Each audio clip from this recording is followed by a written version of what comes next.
donner les termes qu'ils emploient. Oui. Yes. Je vais pas te donner les termes qu'ils emploient, mais c'est des termes assez durs quoi, sur Neymar. Donc, ils ouvrent la porte. Et à partir de là, le truc, c'est que le Barça, on est d'accord, n'a pas l'argent pour l'acheter. Ils ont fait Griezmann et De Jong. Non, effectivement. On a 3 mois à peine pour préparer un départ, alors que ce genre de départ, normalement, ça nécessite 6 mois, 1 an. Et faut pas heurter trop l'ego qatari, etc. Donc bref, c'est assez compliqué. Et donc là arrive on va appeler ça, moi j'appelle ça un braquage, parce qu'ils ont fait braquage il y a 2 ans. Mais là, il faut refaire sortir. C'est la Casa des Papel saison 2, la Casa de Pini. Donc, le père de Neymar, il est un peu écarté du truc, c'est Pini Zahavi, donc l'opérateur mondial, qui gère ça. Donc, son plan, c'est simple. En fait, il faut que ça soit un plan multiface. Le premier, il faut travailler le terrain au PSG. Oui. Donc, c'est-à-dire qu'il avait un cheval de 3 au PSG. Théo Henrique, le directeur du PSG, c'est un mécanisme. Lui qui va préparer le départ de Neymar. Avec un autre gars, qui s'appelle Umberto Paiva, c'est un mec qui travaille pour la vie. Pendant 2 ans, il était à Paris, il a fait les rapports. Donc en fait, si tu veux, tous les points de faiblesse du PSG, les possibles sorties et entrées, ils ont tout. Donc eux, ils ont amorcé le boulot. Avec le père Neymar qui sera un peu insupportable, tu sais juste ce qu'il faut pour casser bien les couilles, pour que les Qataris disent c'est bon, on n'en peut plus. En gros, qui se casse vraiment. Sauf que maintenant, il faut admettre à Bartomeu qu'il faut recruter Neymar. Parce que Bartomeu ne veut pas de Neymar, notamment pour un problème qui a eu d'ego. Tu sais ce qui s'est passé, le procès, etc. Bon, bref. Bien sûr, oui. Qu'est-ce qu'ils vont faire? Ils vont utiliser Alvaro Costa, qui est le fils de Pepe Costa, le meilleur ami de Messi, son bodyguard et tout. Et lui, il va travailler Messi, et pas que Messi, Suarez, Piqué, pour qu'ils aillent voir Bartomeu et qu'ils fassent du lobby. Parce que c'est pas facile de se mettre dans la tête de joueurs qui n'ont rien à voir avec toi pour ensuite aller les convaincre de parler à Bartomeu. Donc, Alvaro Costa, il a fait son boulot. Tu as aussi André Curie, l'un des dirigeants du Barça, qui fait du lobbying pour justement faire des offres à Neymar, tatata. Dans le même temps, ces deux personnes-là, elles vont manger avec tous les journalistes influents d'Espagne, parce qu'il faut aussi contrôler la presse. Donc là, pour petit à petit, l'idée se diffuse que le Barça a besoin de Neymar, le Barça a besoin de Neymar, le Barça a besoin de Neymar et tout. Et forcer Bartomeu à faire les offres. Dans le même temps, tu as l'avocat de Neymar, Marcos Mota, il règle tous les problèmes avec le Barça. C'est-à-dire que si jamais ça se fait, il y a un accord total entre le Barça et Neymar, droit à l'image, le procès, tout, ce qui n'était pas évident non plus. Sauf que le Barça, ils ont besoin de cash. Et là arrive un autre monsieur, qui a Jorab Chian, qui est l'agent de Coutinho notamment. Donc ils vont mettre Coutinho au Bayern, ça économie du salaire, et je crois que le Barça récupère 20 ou 25 millions sur le prêt, plus option d'achat l'an prochain, et surtout sur Malcolm. Parce que Malcolm, s'il va en Russie, c'est pas par l'opération du Saint-Esprit. Hein. C'est qu'il y a des mecs. Évidemment. Et dans le même temps, c'était ça, je te parle, il y a 2 mois et demi. Hein. C'était des réunions qu'ils ont tous fait. Et tu avais les agents de Moussa Dembélé qui ont participé à ces réunions-là. Et ils ont dit, on tient le joueur, c'est bon. Donc, quand tu dis ça, en gros, tu es en train de dire, le joueur, on le tient, comme il s'était passé à Dortmund, quand le joueur est allé contre le club. C'est considérable. Sauf que, après, il négocie avec le PSG. Donc, le PSG est OK sur tout. Il y avait Rakitic dans le transfert et Dembélé. Rakitic, c'est tout bon. Et la phrase exacte, et ça vient des dirigeants du club, c'est si Dembélé dit oui, c'est fini. On a un accord sur tout ce qu'il faut. Et Dembélé l'a dit. Donc ça tenait à Dembélé en fait. Ça tenait à ce que les agents de Dembélé convainquent le joueur. Sauf que visiblement, ils étaient en mode on tient le joueur, on est tranquille. Et ils n'ont pas bossé le dossier, sachant qu'ils ont négocié avec le PSG. Donc s'ils ont négocié avec le PSG, c'est qu'ils voulaient faire partir le joueur. Sinon, tu négocies pas. Tu dis non, messieurs, je ne fais pas partie de votre plan. Et après, ils ont fait leur plan de com. T'as vu? Le plan de com de dire non, Ousmane n'a jamais voulu quitter. En fait, vu qu'ils ont foiré le truc, bah, ils sont défaussés en disant ouais, le joueur voulait pas partir, etc. Et tout. Mais tu vas pas faire des négociations, tu vas pas négocier tes commissions si tu veux pas faire partir le joueur. Tu vois ce que je veux dire? C'est très bizarre en fait que les agents de Dembélé ils aient pris tout leur temps, ils ont attendu la dernière minute pour en fait dire aux joueurs quoi faire. Moi, ça me paraît un petit peu louche par rapport à sa carrière, à ce joueur-là qui, s'il n'arrive pas justement à trouver que ce soit le bon rythme de compétition et la régularité, je ne sais pas si il arrivera un jour à percer au plus haut niveau. Surtout, il va passer une sale année, je pense, au Barça dans les vestiaires cette année. Bah, ouais. Parce que tout le monde voulait Neymar et il voulait un peu se débarrasser d'Ousmane, qui est pas un mauvais garçon, mais c'est juste ça ne matche pas dans le vestiaire, ça peut arriver après. Hein.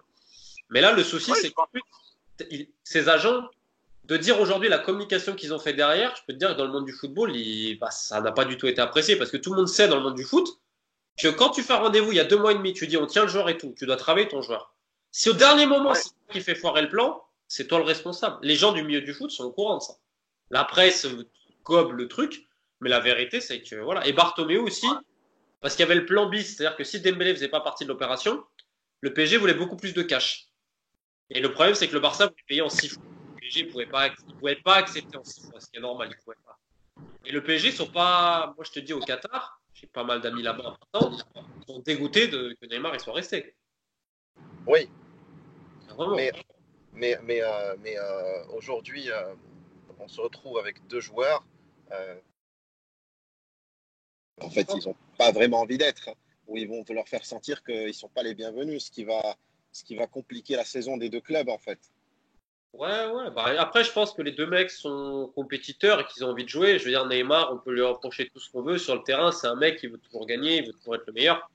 Donc on Oui, l'a vu d'ailleurs hier. Après, pour Dembélé, il a quand même une chance. Dembélé, c'est qu'il n'y a pas d'ailier. oui, c'est le seul ailier qui reste dans cette équipe, effectivement. C'est vrai. Mais après, il a un problème de blessure chronique. Et moi, je pense que c'est plus ça qui est inquiétant. C'est à son âge, se blesser autant, c'est quand même pas très bon signe. Effectivement, effectivement. Moi, ce que je pense aussi, c'est que si ces agents, les agents de Dembélé, je pense qu'ils ont un petit peu mis la charrue avant les bœufs et ils ont pensé qu'ils maîtrisaient le joueur un peu comme ça se passait avant et qu'aujourd'hui, comme tu disais, effectivement, en fait, ils se sont rendus compte qu'ils maîtrisent que dalle. Bah, il y a quand même un des agents de Dembélé qui va à Barcelone maintenant pour habiter plus de la moitié du temps à Barcelone, quoi. D'accord. Pour éviter de perdre le joueur, en fait, c'est ça? Ce qui se murmure dans le monde du foot. Après, eux, je sais, parce que je leur ai parlé, ils m'ont contacté, ils me disent que non, que tout va bien. Après, c'est vrai qu'ils tiennent leurs joueurs. Globalement, il n'y a rien à dire là-dessus. Mais encore une fois, je pose la question, si leur intention, c'était pas de faire partir Dembélé, pourquoi Houssine Karja, donc l'ancien international marocain, qui Sissoko a Ah, s'est rendu Ossine Karja? compte, Ossine Karja. Eh Houssine ben, Karja. eh ben. Donc, je veux dire, si tu veux pas faire partir Dembélé, tu fais pas des rendez-vous en train de négocier des commissions, etc. Ouais, donc Ossine Karja, qui est derrière la présence de beaucoup de joueurs en équipe nationale et qui aujourd'hui est un agent. En fait, je ne sais même pas ce qu'il a une licence d'agent, moi. C'est ma Il bosse question. avec Moussa Sissoko, il bosse sur pas mal de dossiers aussi, une Karja après. Il n'y a pas de problème. Mais sur ce dossier-là, maintenant, ça va pas être facile pour eux parce que même dans le milieu du foot, les clubs savent ce qui s'est passé. C'est pas parce qu'il y a un article scandaleux dans l'équipe sur Moussa Sissoko, etc. Et c'est pas que le Sissoko, c'est mais c'est une propagande absolue parce que les mecs ont chié le dossier, c'est tout. Ouais, donc, du coup, leur crédibilité par rapport au milieu du foot, elle est mise à mal aujourd'hui. Elle n'est pas mise à mal parce que le mec a des joueurs, il en a pas mal, il a fait des trucs. Je veux dire, Moussa Sissoko, sa carrière, elle parle pour lui. Mais sur une opération pareille, ça te met un coup parce que tout le monde sait qu'il avait donné son accord, tout le monde sait qu'il a voulu dégager son joueur. Et le joueur a dit non. Est-ce que tu penses que Messi était impliqué financièrement dans ce transfert? Financièrement, je pense pas, mais il voulait que son pote Neymar revienne. Même si tu réfléchis 2 minutes, je pense que le Barça avait besoin d'abord de vrais latéraux, d'autres choses peut-être que de Neymar. Mais après, Totalement. Non, la priorité, ça aurait été un arrière droit, effectivement. et un entraîneur. Oui, ça c'est surtout la première pierre à l'édifice et un président aussi.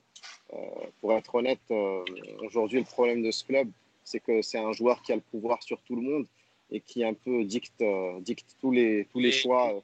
son interview, là, il y a quelques jours, tu crois qu'elle est faite pourquoi? C'est parce qu'il n'est pas content après Bartomeu, donc il le Ben remet. oui, évidemment, évidemment. Sinon il parle pas lui. Il préfère ne pas s'adresser aux gens. Hein. Préfère éviter de parler. Donc effectivement, il règle ses comptes un petit peu. Et moi, alors la question que j'aimerais te poser, c'est est-ce que tu penses que c'est un transfert qui peut se réaliser en décembre? Compliqué. Compliqué, mais l'été prochain, il part, c'est sûr. Alors après, je sais. Par contre, attention, parce que les Neymar, ils sont super déçus de Bartomeu. Donc D'accord. là, ça va pas être aux mêmes conditions parce qu'il a vraiment accepté une énorme baisse de salaire et tout. Ce sera pas aux mêmes conditions l'an prochain. Par contre, tu as aussi une hypothèse, c'est si Neymar, il se reblesse. La valeur, ça va pas être la même, hein. Ah bah, c'est très probable au vu de son hygiène de vie et de ses blessures récurrentes. Moi, je Et, pense que c'est probable. et il va lui rester 2 ans de contrat. À Mbappé, il va lui rester 2 ans de contrat. Donc là, pour le PSG, l'année prochaine, ça va être marrant, tiens, l'été prochain. Mais je crois que le projet Qatari au PSG a aussi 2 ans, 2, 3 ans maximum. Je pense qu'après la coupe du Monde au Qatar, je pense qu'ils seront plus trop intéressés par ce club et ils le braderont à quelqu'un et puis il Après, reviendra. beaucoup d'argent parce qu'ils construisent le nouveau centre d'entraînement à Poissy, plein de choses. Ils vont le revendre super cher. Aujourd'hui, c'est une marque, hein. Entre ce qu'ils l'ont acheté et aujourd'hui ce qu'ils vont le vendre, ils vont quasiment se rembourser ce qu'ils ont investi. Tu Oui, verras. oui, moi, je suis sûr que tu sais, les gens ils pensent que c'est des personnes qui dépensent sans compter, mais il ne faut jamais oublier que c'est des grands hommes d'affaires, les gens du golf, avant tout. Et Ça leur a apporté voilà. ce qu'il fallait le PSG. T'inquiète pas. Moi, je m'inquiète pas pour eux, hein. Le PSG, ça leur a Ah apporté non, ce non. qu'il plaît. Pas sportivement, mais ailleurs, ils ont eu tout ce qu'ils voulaient. Pas t'inquiéter.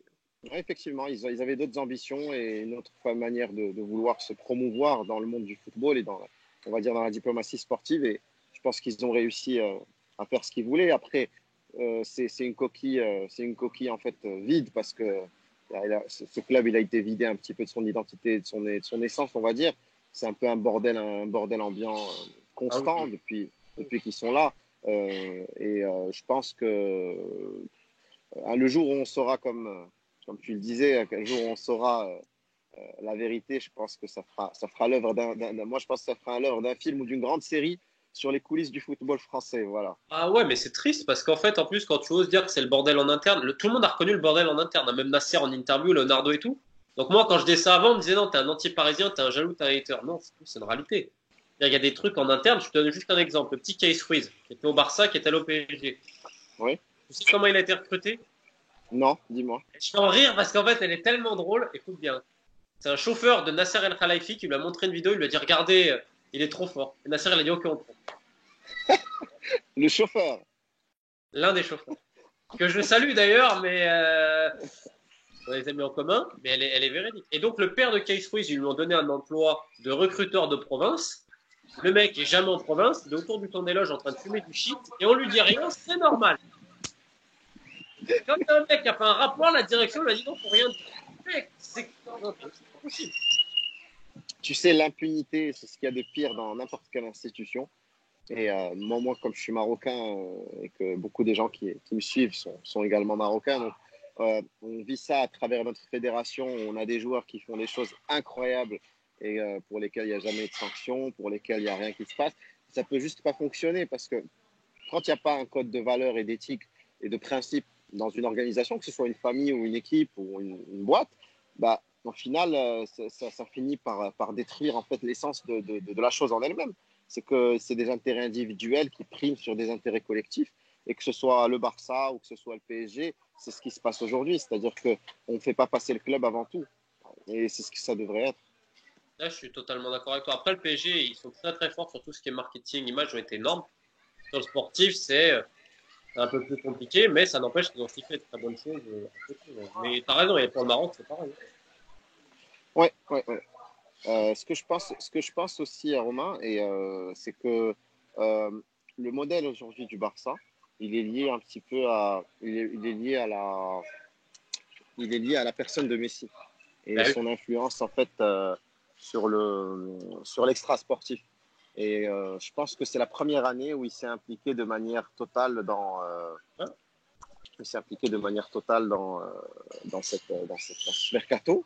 Et ça nous a vraiment pénalisé parce que, comme tu l'as dit, les besoins de l'équipe, il n'arrive pas à les voir, lui, en fait. Parce que je pense qu'au niveau latéraux, à droite, c'est quand même bon. Semedo, il est pas mauvais, Roberto, mais c'est pas non plus. Je veux dire, on est très loin de l'époque Daniel Alves, quoi. Mais écoute, le truc, c'est que Messi, il ne fait pas la différence, comme il a dit dans sa déclaration sur Sergio Roberto, en disant que c'est un des meilleurs latéraux du monde, ce qui est scandaleux de dire un truc pareil pour un joueur comme ça. Genre, il faut vraiment se mentir à soi-même. C'est de se dire qu'il passe de Daniel Alves à Sergio Roberto et le type, il ne réalise pas la différence entre les deux. Et il ne réalise pas que Daniel Alves lui a apporté tactiquement, techniquement et physiquement quelque chose de plus que les autres. Parce Meilleur, qu'aujourd'hui, meilleur latéral droit des 15 dernières années. ah oui, lui et Cafu, pour moi, c'est le top mondial de l'histoire des latéraux. On peut rajouter Javier Zanetti pour sa régularité, Ah oui, mais il n'avait pas autant d'impact sur le jeu, Javier Zanetti. Daniel Alves, c'est quelqu'un qui gagnait des matchs tout seul. ah oui, et puis surtout, il avait aussi un leadership incroyable, Ouais. Une, combativité, pied une gauche, belle mentalité. c'est un régalade. Oui, une belle mentalité surtout. Une belle mentalité. Un mec qui veut jamais perdre. Un mec qui veut Ouais. jamais perdre, qui est un leader sur le terrain. Et je pense qu'au Barça, il y a beaucoup de gentils garçons et un peu d'individualistes. Et des fois, c'est ce qui manque aussi. Il Non, y a des gens...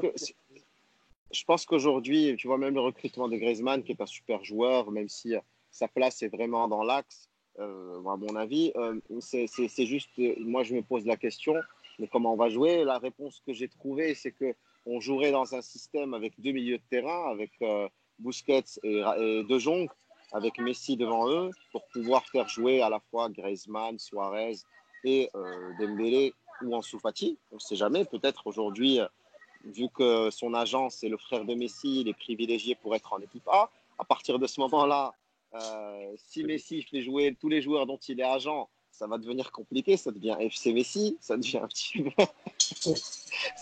Mais c'est juste le conflit d'intérêts est tellement énorme, en fait, quand j'y pense, que tu te demandes si ça devrait être légal qu'un joueur puisse avoir quelqu'un de sa famille qui est agent d'un autre joueur dans la même équipe.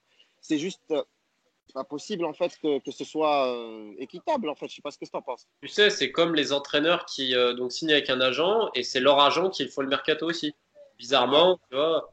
Et c'est Rudy Garcia a souvent eu ce problème avec les frères Boisseau qui d'ailleurs habitent à Barcelone, qui sont ses agents. Et ça, j'ai toujours eu beaucoup de mal. Leonardo Jardim à Monaco, je te prends un exemple, il avait signé avec Paulo Tavares donc quand il arrive à Monaco. Tavares, bon, plus que douteux. Il ramène quand même Adama Traoré de Lille, 14 millions. Un mec qui a quasiment jamais joué. C'est là les mêles quand même, tu vois. Là, il n'y a pas de conflit d'intérêt. Là, sur Messi, je suis d'accord avec toi. Après, j'aimerais rajouter un truc sur le Barça. Je suis pas un expert, mais moi, ce que je vois, c'est qu'il y a un embouteillage dans l'axe à tous les postes. En défense centrale, en milieu et en attaque, c'est que des profils actions. Et on a délaissé ouais, des côtés. L'an passé, on a glorifié Jordi Alba, qui a jamais été mauvais. Je pense que c'est pas facile de jouer sur le même côté que Neymar parfois. Donc l'an passé, il fait une super saison parce que justement, il y a toutes ces là mais c'est quasiment un des seuls mecs de côté du club. ouais, ouais. Mais c'est normal. C'est normal, il joue pas arrière latéral, il joue ailier. Mais Au voilà. Barça, il joue ailier. Donc, au final, on se retrouve avec un trou en défense, côté gauche. Et puis, voilà, c'est-à-dire que Coutinho, si on l'a perdu cette année, c'est surtout tactiquement, il n'a pas réussi à trouver sa place. Que ce soit dans cet espace-là, où justement, il avait besoin de prendre la balle à partir du milieu de terrain et de faire, lui, cette course vers l'avant, où il essaye justement de trouver des espaces vers les attaquants de pointe. Et quand on joue en 4-4-2, ça marchait un petit peu parce qu'il avait d'espace pour pouvoir se déplacer. Et là, il est obligé de se mettre encore dans un jeu axial. Et lui, c'est pas du tout son jeu. Lui, soit il vient de l'axe pour finir dans l'axe, soit il va dans le côté pour finir sur le côté. Mais il peut pas faire un jeu où il prend la balle et il fait du Messi. Tu vois ce que je veux dire? Puis c'est le même problème pour Arthur Melo, qui se plaignait d'ailleurs avec la sélection brésilienne de ne pas pouvoir s'exprimer comme il le voulait au Barça, notamment à cause de la latéralité. Le problème, Ouais. c'est que si tu as des bons latéraux et des bons joueurs de côté, il n'y a pas de problème. Mais tu les as pas là dans cette équipe-là. Enfin, je veux Non, dire, non, tu les as pas. non, tu les as pas. Ce que tu as, c'est tu as Jordi Alba qui a un jeu très offensif, qui a une facette de jeu qui est intéressante, c'est qu'il arrive à demander la balle dans la profondeur, dans le dos du joueur qui joue en attaque, et puis et dans le dos du défenseur parce qu'il a de la vitesse. Et ensuite, il met une petite passe en retrait pour qui? Bah, uniquement pour Messi. Donc c'était une des seules options pour Il voit quand marquer. même le jeu Alba quand même. C'est pas un débile qui va s'entrer Ah n'importe non, comment. non, non, non, non, non, non, non. Un C'est peu. un joueur c'est un joueur très précis sur ses centres et tout, mais sur les centres en retrait.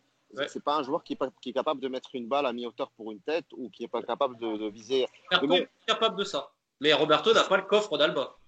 Ni la non, technique. Robert, ni la connaissance défensive parce que c'est un arrière latéral de métier, pardon, c'est un milieu de terrain de métier. Ouais. C'est comme Gabri, je sais pas si tu te souviens de ce Si, joueur-là, si, qui si, si. était, qui a le même profil en fait. C'est un milieu de terrain qu'on a adapté en milieu défensif, puis en latéral pour dépanner parce que Rézigueur était cramé. Ah, quel Reisiger, tout à fait. Comme quoi, on a eu des phénomènes hein, dans cette équipe. Hein. Il y a eu On des a eu des gens bizarres. Franck Bronkhorst aussi, à l'époque, à gauche. C'était un pote. Oui, ouais, Winston Bogard aussi, avec ses chaînes. L'époque des Néerlandais fous avec Louis van Gaal. Ouais, exactement, exactement. Mais je préférais cette époque-là où on avait quand même, je trouve, une identité de jeu quelque part. Il restait malgré tous ces profils un peu bizarres. Boud van Zenden, on peut en rajouter plein, c'était très drôle tout ça. Mais bon, disons que c'était un moment où on avait gardé quand même une essence. Aujourd'hui, j'ai vraiment l'impression, avec un transfert comme celui de Griezmann, qui ne s'impose pas d'un point de vue ni tactique, ni au niveau du jeu de l'équipe, parce que Griezmann, c'est vraiment un joueur de transition, c'est pas un joueur pour de la possession. Genre, techniquement et tactiquement, même si je trouve qu'il a des qualités hors normes, c'est vraiment un joueur pour les équipes qui jouent défensif et qui jouent bas et qui jouent en transition sur la récupération de balles. Et aujourd'hui, le Barça, ben, on se dirige un peu plus vers ce jeu-là parce que bon, il n'y a plus personne à part Piqué et peut-être Busquets qui est très discret dans quoi que ce soit dans sa vie, ne dit clairement qu'on n'a pas le jeu qu'on devrait avoir. Mais si jamais il dit qu'on joue mal, on peut perdre 4-0 contre Liverpool. Il va te dire, ouais, on n'a pas eu de chance. Voilà. Il n'a même pas essayé de réfléchir sur les raisons de cette débâcle. On est très très loin de l'analyse de Xavi, d'Iniesta et même d'un Puyol qui même d'un Daniel Alves, même de Daniel derrière. Alves. Et Alves. Même Daniel Alves. Parce que Daniel Alves, c'est un joueur qui a une intelligence tactique incroyable. C'est-à-dire qu'il est conscient, tout en étant latéral, de tout l'apport offensif qu'il doit amener, du soutien, du positionnement qu'il doit avoir vis-à-vis de Messi. Il était couvert aussi. Il ne faut pas oublier que souvent, Xavi, c'est un mec qui est complètement collectif. Totalement. Busquets, et aujourd'hui. Aussi. Ouais. Busquets, c'est pas protégé, là. On dit Busquets, on lui tombe dessus, mais tu sais qu'il fasse quoi? Il a un no man's land autour de lui, le mec. Il a jamais été rapide. Il va pas d'un coup, à 31 ans, se réveiller et faire des mecs de 1m60. Non, mais surtout que tactiquement, on défend à 3, 4 joueurs maximum. C'est un des latéraux. 3,5, quoi, voilà. C'est un des latéraux qui reste, en fait, en fonction du côté où on est en train de jouer. Il y a un des latéraux qui reste en couverture et tu as Busquets devant lui et c'est tout. Et c'est pour ça que l'équipe, en fait, elle prend l'eau assez rapidement en contre. Et parce que les autres ne sont pas du tout impliqués, mais pas du tout, mais absolument pas du tout. Ils sont attirés par l'avant. Rakitic, il fait pas quand même de sale boulot. Il a tendance il va trop haut, il laisse des espaces dans son dos. Moi, je pense qu'il manque un milieu de terrain avec Busquets qui est capable. Après, De Jong, j'attends de voir parce que quand même, je trouve que déjà, il a un style de jeu que j'apprécie. Je pense que toi aussi. Il est capable justement de jouer ce jeu de possession-là, d'identité Barça. Et là, il a du caractère comme il joue. Il se cache pas sur le terrain. Il y en a qui se cachent. Tu sais, Frenkie de Jong, je pense qu'il a beaucoup plus de potentiel et un niveau beaucoup plus élevé. Mais tu vois Mathieu Bodmer un petit peu. Ouais, je vois ce que tu veux dire. C'est-à-dire que c'est des joueurs qui sont capables de jouer sur tout. Exactement, élégants et qui sont capables de jouer sur tout l'axe et qui ont à la fois le physique et la technique et la capacité défensive de jouer à la fois défenseur central, milieu défensif et puis ensuite offensivement, il arrive à faire le boulot. Mais tu sais que c'est même Griezmann qui avait fait une remarque là-dessus et je suis d'accord avec cette remarque-là. Griezmann est un joueur qui tactiquement est intelligent, il compense énormément son manque, disons, physique et technique par justement une excellente connaissance tactique. Il a dit que jamais, et il l'a dit il y a 2 ans, je me souviens, il a dit jamais un joueur ne m'a mis la pression comme Frenkie de Jong lors d'un match entre la France et la Hollande. Parce que justement, c'est un joueur qui est capable de faire ce rôle-là de va-et-vient et de se désintéresser totalement de ses stats collectifs, de ses stats individuelles ou de combien de buts il va marquer ou de quoi que ce soit. Et chose qu'aujourd'hui, par exemple, je sais que même les constructions à l'entraînement du Barça, elles sont faites pour mettre Messi dans les meilleures conditions. C'est quand même dingue, c'est grave. C'est-à-dire que dans un joueur du Barça aujourd'hui, s'il voit Suarez bien placé, Ousmane Dembélé tout seul, dans un coin du terrain où il est tout seul face au but, et Messi avec 3 joueurs autour de lui, il la donne à Messi. Il la donnera toujours à Messi. Ce qui est bien, c'est quand il y arrive. Mais après, il ne faut pas oublier que le foot, ce n'est pas le tennis. On n'est pas là pour savoir qui est le meilleur joueur du monde. On est là pour savoir qui est la meilleure équipe du monde. C'est ça le truc. Ce qui manque ça le jeu. Depuis quelques temps, il y a toujours un extraterrestre sur le terrain, mais collectivement, il n'y a pas. Et je pense que c'est aussi la faute en revient à la direction qui laisse Valverde, qui est un entraîneur très honnête, mais est-ce qu'il est fait pour cette équipe-là? Non, pas du tout. Moi, je pense que. Tout à ta star, c'est le problème, parce que s'il appelle le président et que le président il juge l'entraîneur, ça, il ne peut rien faire.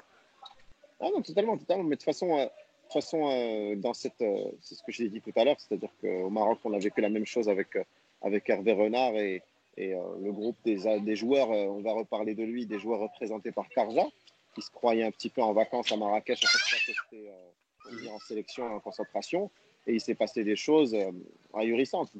C'est-à-dire que les joueurs ont changé le lieu de concentration pour pouvoir être à Marrakech et faire la fête.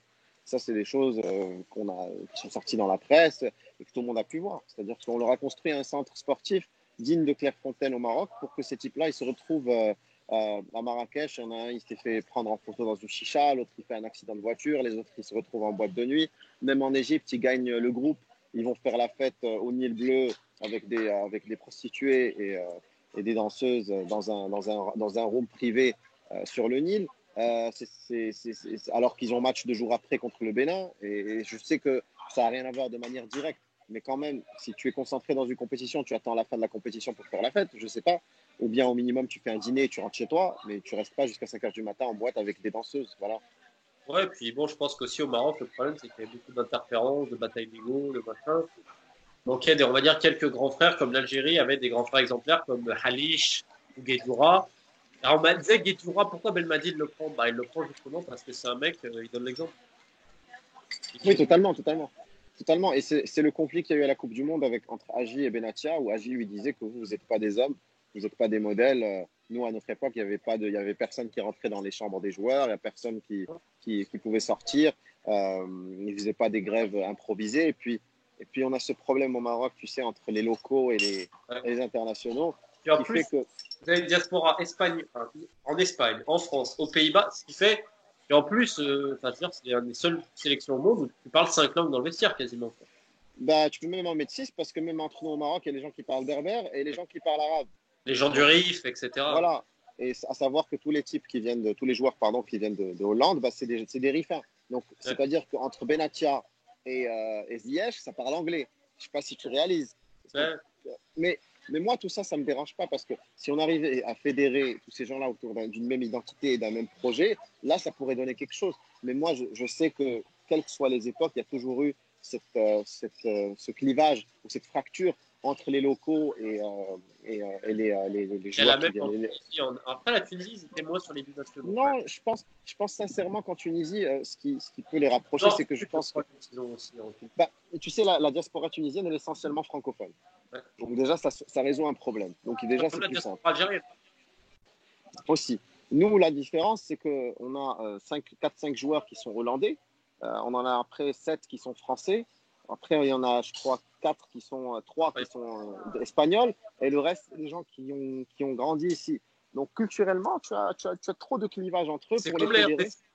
Il n'y a que la RDC qui a le même exemple que vous. Ils ont des mecs en Angleterre, en Belgique, en France, en Allemagne. Je dirais qu'il n'y a que la RDC qui sera. Et sur la RDC, c'est toujours un bordel. Toujours un Ouais. bordel, je trouve. Toujours. Ouais. Mais donc ici au Maroc, il y a beaucoup de gens qui militent pour une équipe des locaux, c'est-à-dire de garder uniquement. Mais moi, je trouve que c'est xénophobe de penser comme ça, que le Maroc, c'est une identité propre à chacun. Genre, tu peux pas dire à quelqu'un, bah écoute, même si tu es marocain, bah, je considère pas que tu es marocain.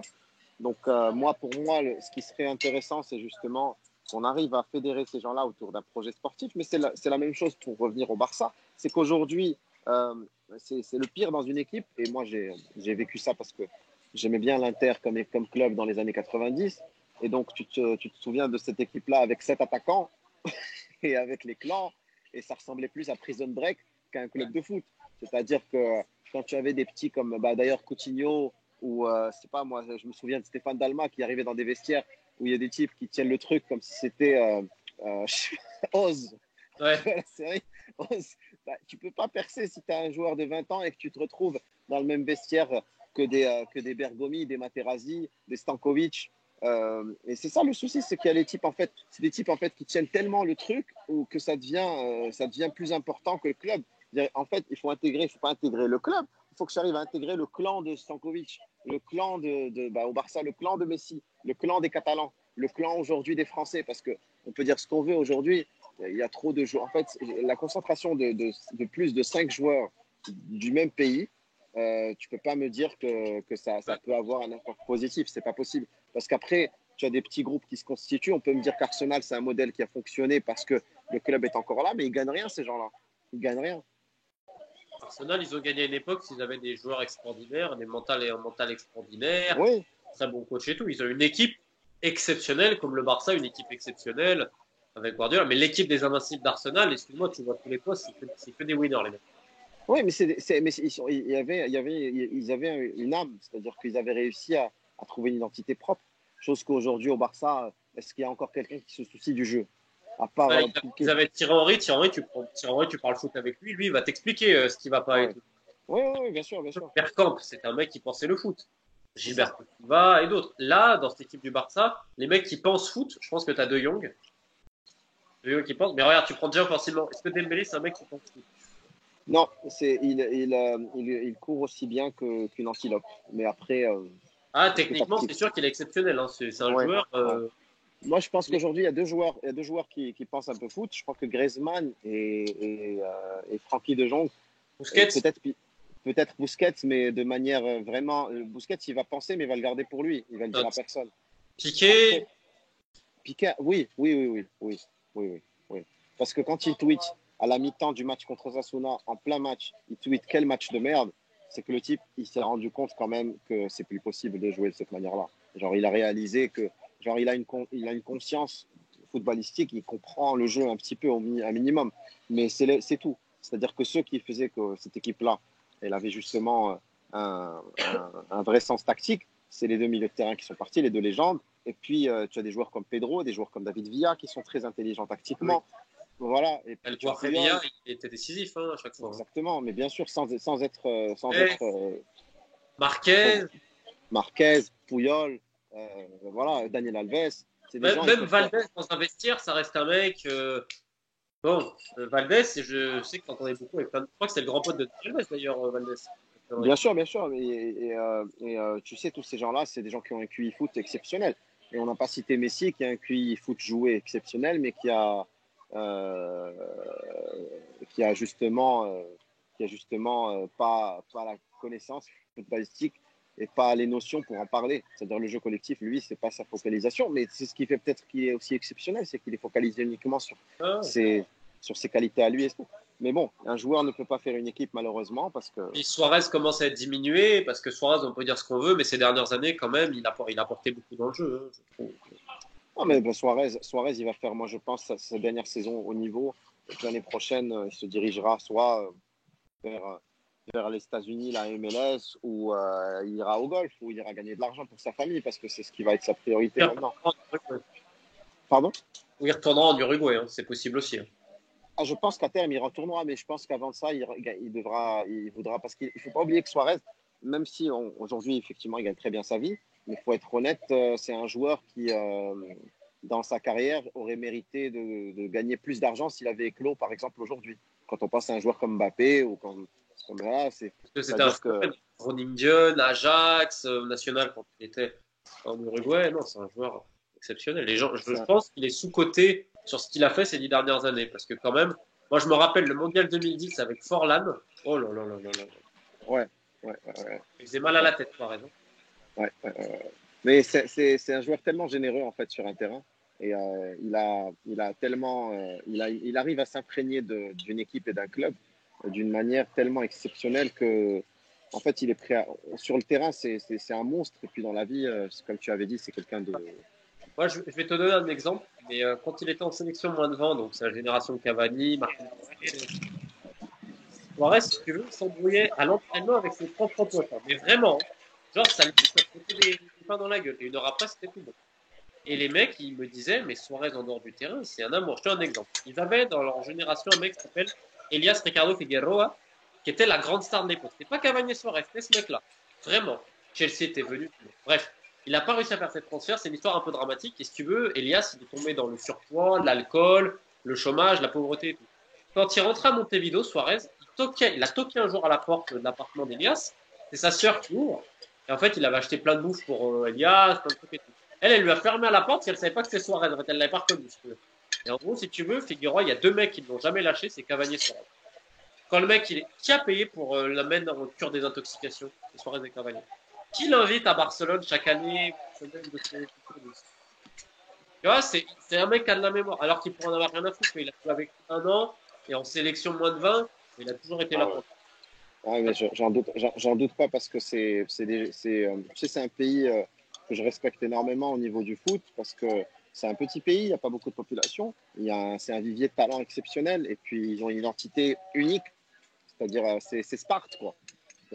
Pour moi l'Uruguay c'est des Spartiates les types, c'est-à-dire c'est comme c'est comme dans le film 300, c'est-à-dire ils sont là, ils sont 300, ils peuvent déglinguer n'importe qui avec leurs moyens et ça prouve vraiment que le foot c'est un sport collectif. Voilà. C'est-à-dire que effectivement, il y a des grands noms, mais ils sont avant tout tous soumis à. Au-dessus du coach. Hein.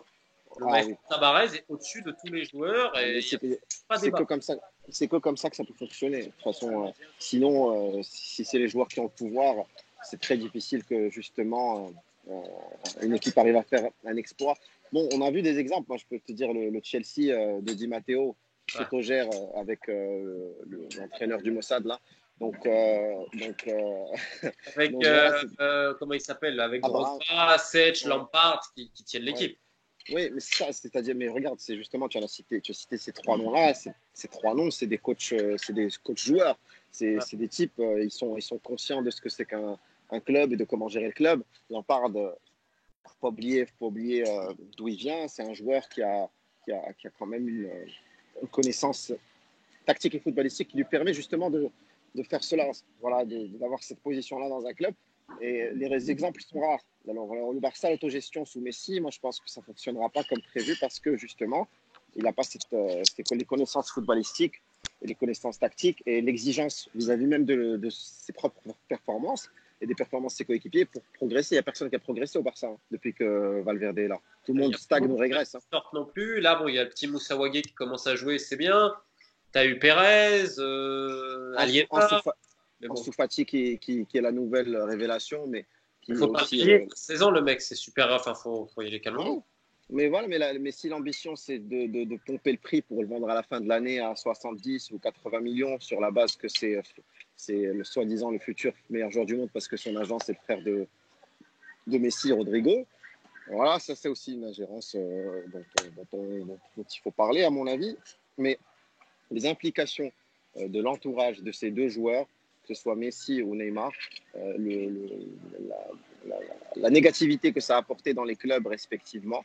Et c'est hallucinant de se dire qu'aujourd'hui, Messi, à cet été, il a plus pensé à comment faire venir Neymar et appeler Valverde pour lui dire écoute, tu vas dire à Dembélé que tu comptes pas sur lui, tu vas plus faire jouer Rakitic. C'est dingue, genre, d'en arriver là, alors que c'est pas son rôle. Messi, cette année, s'il réussit le transfert de Neymar, Uomo Mercato, comme on dit en Italie, c'est lui. C'est lui l'agent de tout ça. Alors, bon, il y a Pinzavi derrière, effectivement, comme tu Ouais, mais ils avaient l'expliques. besoin de Messi. En fait, Messi, il a été manipulé complètement, si tu réfléchis. Ouais. Parce Mais que c'est Messi, son de pote toute façon. Neymar, donc en gros, si tu regardes vraiment le Barça, Neymar, évidemment, grand joueur, il n'y a pas de problème. Mais avant tout, je veux dire, déjà, il faut un entraîneur. Mais regarde le latéral droit, le poste de latéral droit, il doit être renforcé. Tu ne peux pas jouer avec Semedo, Sergi Roberto, quand tu n'as pas de joueur de côté et que tu as besoin Non, d'un mec à droite. Tu ne peux pas. mais Tu as peut-être totalement. ramener un top latéral droit et un milieu de terrain Ouais. pour faire un Busquets. Je suis désolé, t'as pas Mais ça. regarde, mais Messi, regarde les gens, et je le répète parce que je l'ai déjà dit dans une vidéo, mais je le redis aujourd'hui, c'est Messi, c'est quelqu'un qui décide après son mariage qu'il va devenir argentin. Alors il devient ami avec Lavezzi parce que c'est le plus, disons, street crédible de la team. Salut. Donc Messi il se fait des tatouages où il se couvre toute la jambe de tatou, et d'où l'amitié avec le fils de Pepe Costa qui a un truc de tatouage à Barcelone. Donc en fait, il rentre dans une nouvelle culture qui n'est pas la sienne à la base, parce que lui, il faut se rappeler de comment il était avant. C'est quelqu'un qui est limite autiste et qui n'a pas cette envie justement de paraître et d'apparaître et de Hein. devenir médiatiquement exposé. C'est ce qui plaisait au début. Bon, aujourd'hui, il refuse de jouer avec l'Argentine, sauf quand Adidas menace de lui rompre son contrat de 30 millions d'euros par an. Et Et il regarde décide de. comment là, il est snobé. Parce qu'autant Voilà, Icardi, vu ce qu'il a fait, il mérite pas d'être appelé. Il mérite pas d'être nulle part. Mais quoique, Dybala, quoique sincèrement, moi je vais te dire mon avis sur Icardi. Moi, si je suis sélectionneur de l'Argentine et qu'aujourd'hui je vois un peu les options que j'ai, je me dis, je vais quand même essayer de le rentrer. ouais, mais les mecs, Mais moi c'est je ça te le le dis. problème. Et des mecs importants, genre, il y a bagarre. Tu fais pas le tatouage, c'est le tatouage le vrai problème. Déjà, tu baises la meuf de ton coéquipier, allez, pourquoi pas, tu pars avec elle. Mais tu tatoues pas les fils, les enfants, mais n'importe où. Mais imagine, il fait ça, c'est un peu un mec que tu connais au quartier. Mais le mec, il Ouais. sort pas du quartier, c'est Non, fini. il est mort. Il est mort. Il est mort. Il est mort. Mais bon, si on enlève cet aspect humain, techniquement et au Ah ouais, niveau de son niveau, moi je pense qu'il aurait sa place. mais Donc, Dybala, il joue pas. Comment t'expliques Dybala? C'est un bon joueur, Dybala, quand même. ouais, Dybala, il a dit il a fait une déclaration une fois que lui et Messi, ils se marchaient un peu sur les pattes. Voilà. Donc voilà, effectivement, tu sais quoi, tu vas rester sur le banc, comme ça tu marcheras pas sur les pattes. En fait. Mais c'est ça le problème. C'est-à-dire que maintenant, pour jouer en Argentine, tu peux jouer si tu es pote avec Messi. Le Barça, pareil. Je te jure, tu peux jouer si tu es Non, mais pote avec regarde Messi. l'équilibre des deux équipes. Ces deux équipes-là sont pas équilibrées. Pourquoi Paredes il joue avec l'Argentine? Parce que Paredes il est capable de la donner à Messi quand même assez facilement. Oui. Mais le milieu est pas équilibré en Argentine. Non, mais le Barça, c'est pareil. Parce que justement, il y a plus ce souci-là. Vu que Messi impose des choix techniques et tactiques qui ne sont pas dans l'intérêt de l'équipe, mais pour son confort à lui. pour que lui se dise, bon, bah écoute, lui, je l'aime bien, et puis lui, il court pour moi. Alors, Rakitic, c'est tout ce qu'il veut, c'est parce que Rakitic, il court avec lui. Il court devant lui, il court derrière lui. Voilà, c'est tout. Mais sinon, effectivement, lui, en termes, est-ce que ça fait une différence d'avoir Rakitic je sais pas moi, même l'Argentin, là, comment il s'appelle, Biglia Ouais. ou Xavi, pour lui, il s'en fout. Tu vois, genre, c'est peu importe. Biglia, c'est une des plus grosses arnaques de l'histoire du football. Je crois que ce type-là, Ouais. il aurait jamais dû quitter Anderlecht, si c'est son vrai niveau. Et voilà, il se retrouve avec une carrière d'international et tout. Mais voilà, c'est ça, c'est comme ça. Bon, écoute, merci beaucoup, Romain. À Merci toi. infiniment. À On toi. a fait 40 minutes. Je crois qu'on aura l'occasion d'en refaire. En tout cas, ça a été un plaisir. Yann. Merci beaucoup pour ton temps. Et puis, je recommande évidemment à toutes les personnes qui nous regardent de lire les livres de Romain. Je mettrai les liens vers la boutique d'Amazon. Ils sont sur Amazon, tes bouquins. Ouais, ils sont partout, ouais. Je peux mettre le lien Voilà, de ma donc page Facebook Pro, ce serait très gentil. avec de grand plaisir, bien sûr. Est-ce que tu peux nous dire un petit peu, est-ce que tu travailles sur un nouveau projet maintenant ou est-ce qu'il y a quelque chose Ouais. que tu Je fais attendre? travaille sur un bouquin que je vais appeler The Beautiful Game, comment le football redessine le destin des peuples à travers le monde. Donc là, par exemple, Sympa. j'étais au Bahreïn pour le match de Bahreïn-Irak, avec la section irakienne, et j'ai vu Yémen-Arabie Saoudite, j'étais avec Hervé Renard d'ailleurs un petit peu. Et dans le même temps, je travaille aussi sur des projets documentaires, donc potentiellement justement autour de l'Irak, donc par le foot. D'accord. Donc en D'accord. France, c'est un peu l'axe du mal à moi tout seul, hein, quand tu fais l'Irak, D'accord. et le Pakistan il n'y a pas longtemps, bientôt Ouais. la Syrie. Donc, Sympa. mais je trouve que c'est très intéressant avec ces projets-là. Et puis écoute, on va croiser les doigts que ça puisse se faire. En tout cas, merci infiniment et je recommande bien sûr à tout le monde de lire tes livres et de te suivre sur les réseaux. Donc, je mettrai tout ça pour que tout le monde puisse suivre. Et à très bientôt au vu de peut-être un nouveau rebondissement dans cette affaire, Eh ben, écoute, Neymar. Et ben, écoute, merci infiniment en tout cas de ton temps et de tes informations. y a Merci pas de... beaucoup. Au plaisir. Au Merci, Roger. plaisir. Salut. Au Ciao. revoir. Merci. Salut. Ciao, ciao. Voilà.